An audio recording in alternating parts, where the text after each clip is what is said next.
In 1977, a quiet street in Enfield, London, became the epicenter of one of the most terrifying paranormal events ever recorded.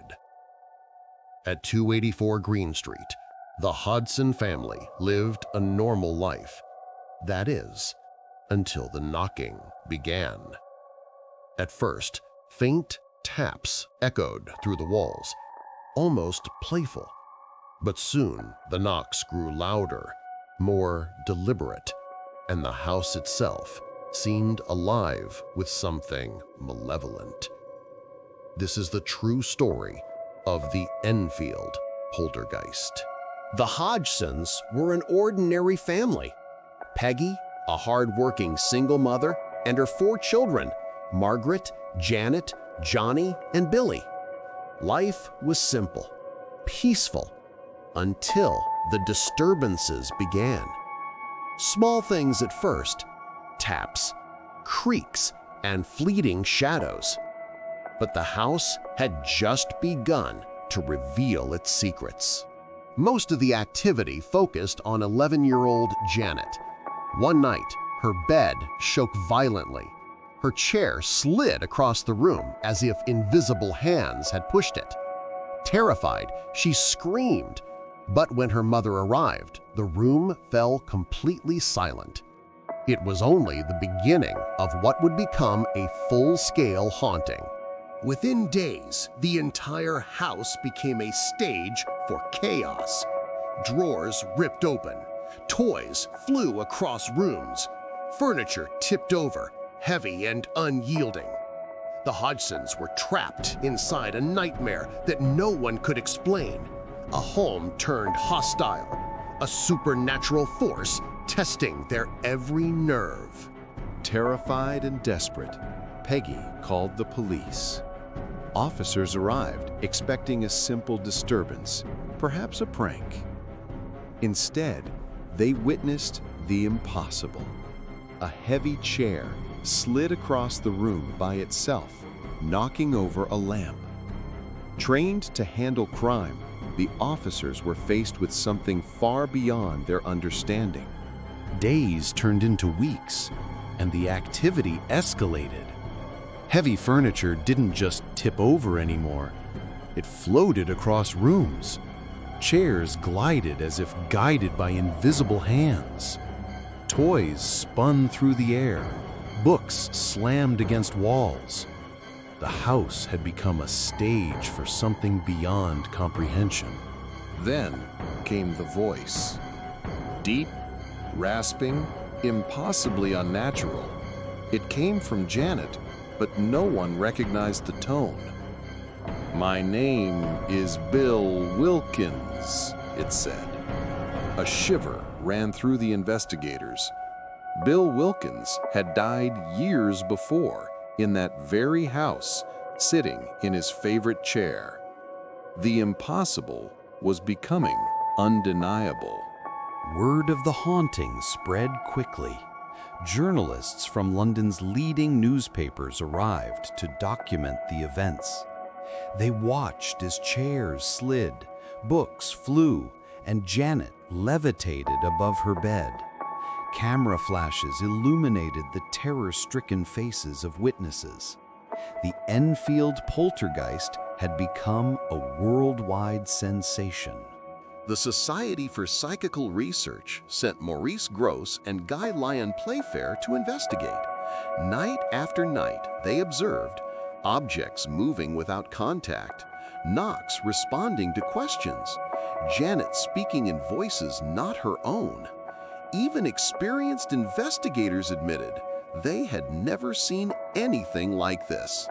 Word spread quickly among neighbors.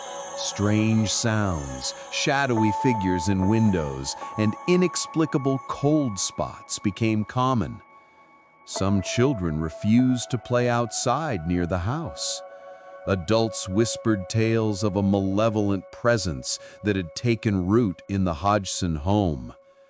Enfield had become a town haunted, a place where fear had found a home. As weeks passed, the haunting grew increasingly violent. Doors slammed with deafening force. Furniture hurled itself across rooms. Janet was lifted and slammed against walls. Even the most skeptical observers admitted this was no trick, no prank. Something supernatural was tormenting the family. Neighbors reported loud crashes, screams, and furniture moving through empty rooms. Some claimed to see Janet levitating above her bed in full view, suspended for minutes at a time. The story spread rapidly. The Enfield Poltergeist was no longer just a family tragedy. It had become a phenomenon witnessed by many.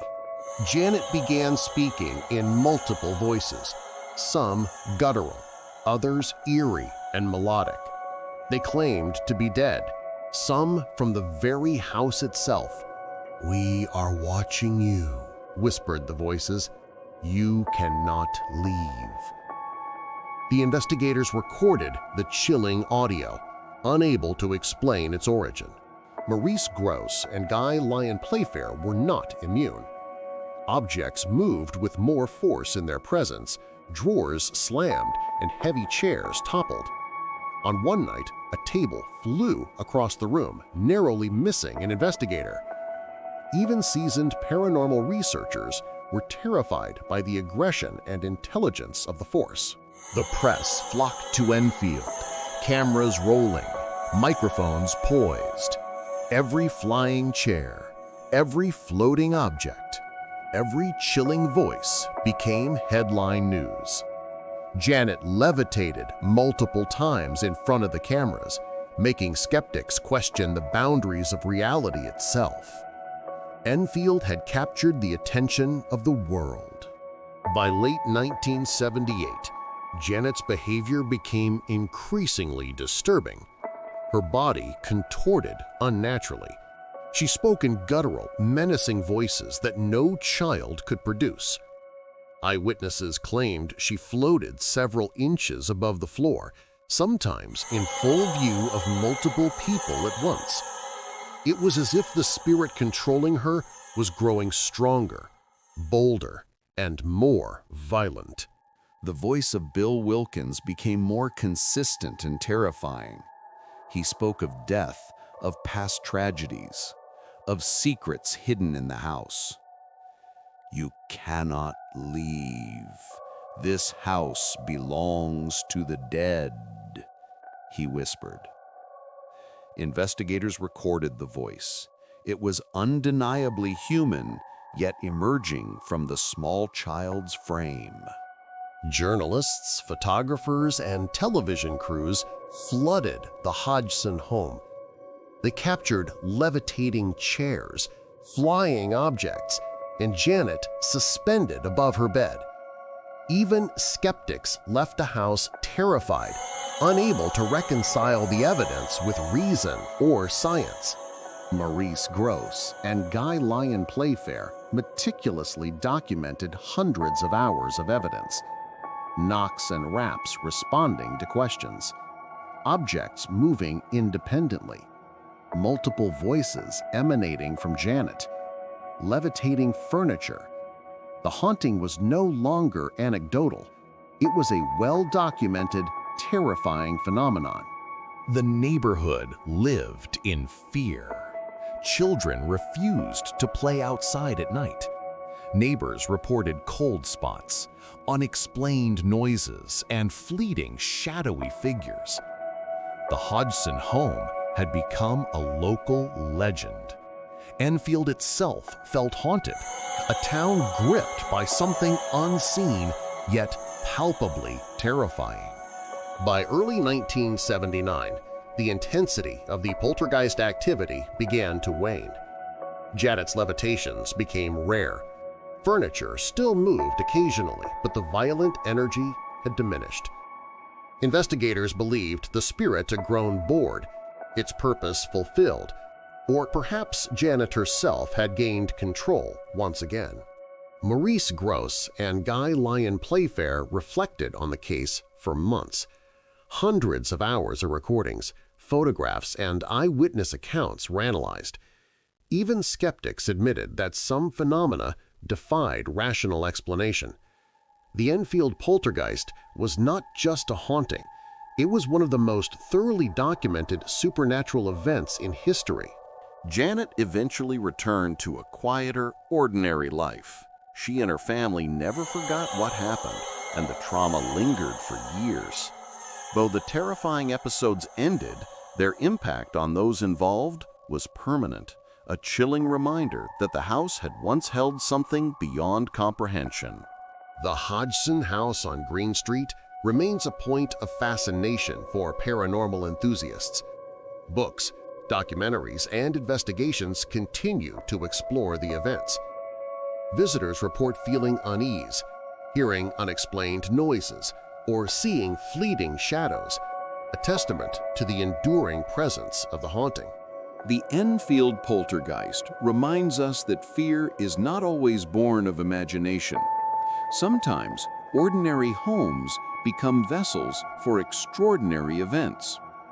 A young girl became the conduit for a force that terrified the world. The truth may never be fully known, but for those who listen closely, the echoes of the past still whisper through the walls of Green Street. And somewhere, Janet's voice and Bill Wilkins' presence lingers, waiting.